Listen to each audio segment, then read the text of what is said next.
Emily Dickinson, El amor en la puerta de al lado. Alimentó su obra de algo más que de soledad, pena y muerte. En el epistolario Cartas de amor a Susan, Ana Mañeru explora la pasión de la escritora por su cuñada, figura clave en su vida. Poco antes de morir prematuramente a los 55 años, devastada por los sucesivos fallecimientos de amigos y familiares, Emily Dickinson, Amherst, Massachusetts, de 1830 a 1886, escribió: «Gracias, querida Sue, por cada consuelo». La destinataria de estas palabras no era otra que Susan Huntington Gilbert, amiga de juventud, esposa de su hermano Austin y amante de la poeta durante más de 4 décadas. Una relación plasmada en centenares de cartas que, como ocurrió con la mayor parte de la obra de Dickinson, sufrieron tras su muerte y posterior descubrimiento censuras, manipulaciones y modificaciones destinadas a ajustarlas a la estricta y represiva moral decimonónica. Así lo explica al cultural la editora Ana Mañeru, que ha dictado y traducido por primera vez al español 245 de estas misimas íntimas, cuyos originales se conservan en los archivos electrónicos Dickinson.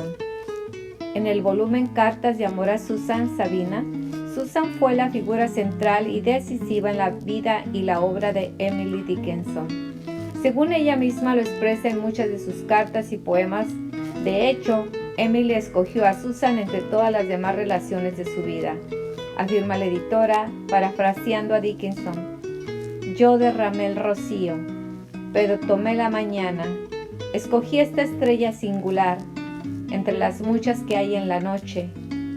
Sue, para siempre». Ex compañera de estudios de Emily en la Academia de Amherst, Susan, que tras su matrimonio se mudó a la casa contigua al hogar familiar de la poeta, se convirtió en su amiga y confidente, y más tarde en ese amor pleno que late en sus poemas y con el que, dice Dickinson, jamás podría casarse. Así, esta correspondencia cuajada a su vez de multitud de versos sirve, según Mañeru, no solo para plasmar esa relación, sino para reivindicar también la obra poética de una autora cuya originalidad creativa fue sucesivamente violentada.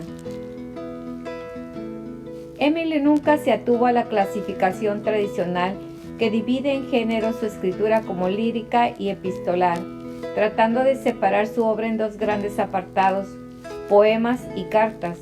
En estas páginas confluyen y se mezclan ambos elementos sin más orden que el talento, pues su palabra no se deja domar por las reglas del mundo literario y las normas sociales, apunta Mañeru. Esta arbitraria división de sus escritos póstumos, así como las enmiendas e interpretaciones interesadas, fueron perpetradas por sus primeros editores en 1890. Y es que este amor apasionado no fue bien visto por los albaceas literarios de Dickinson, que trataron de ocultarlo de muchas maneras. Se le atribuyeron amores imaginarios inventados con el fin de que ajustaran a la convención de lo políticamente correcto en su época y todavía hoy, denuncia la editora.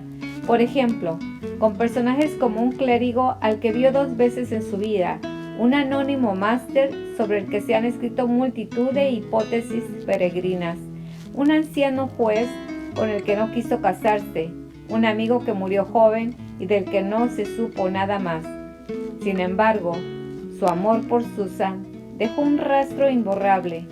Está presente en cada sílaba, en cada signo, en cada uno de los originales guiones que usó para que su sentir y su grandeza se dejaran oír en una obra inigualada en muchos sentidos por su radicalidad, su belleza y su verdad.